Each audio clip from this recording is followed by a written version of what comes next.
Dans la lignée d'un carnet de route précédent dont je mettrai le lien en bas, j'aimerais aller sur un territoire un peu bizarre. C'est une idée qui me trotte dans la tête depuis que je me suis fait piquer par une épine de rose quand j'avais 11 ans. Et piqûre antitétanique et tout le soin, mais là n'est pas la question.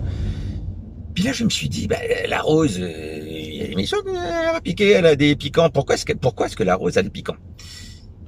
Et du coup, de fil en aiguille, j'en suis arrivé à une réflexion qui m'a turlupiné quelques années, qui me turlupine encore, mais bon, j'ai autre chose à faire en ce moment que de me turlupiner. Bref, euh, la rose donc aurait évolué, voilà, donc pour avoir des épines dans le cadre du darwinisme, on va dire, qui tend à privilégier les moyens et les aptitudes de préservation de l'espèce. Voilà, donc la rose, son moyen de préservation de l'espèce, entre autres, il y a les épines pour qu'on la bouffe pas et que ça ne soit pas facilement cassable par n'importe qui.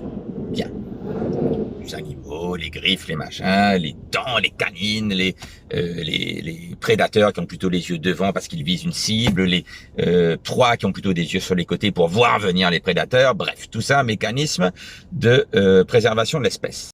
Je pensais à un truc. Les religions et ou le système social dans lequel on vit, les règles sociales, ne seraient-ils pas des moyens évolués de préservation de l'espèce, tout comme l'épine pour la rose? Question que je me pose. Et par extrapolation, est-ce que le bien ou le mal sont-ils des choses? Sont-ils des vérités absolues? Le bien et le mal existent? Ou alors auraient-elles été inventées par notre cerveau évolué, en tout cas évolué de manière relative, comme moyen de préservation de l'espèce? Autrement dit, on se fout dans le crâne que ceci est bien, ceci est mal. Truc tout bête. Aller tuer son prochain est mal. C'est mal. Pourquoi? C'est ça, l'espèce est moins bien protégée quand on s'entretue, a priori.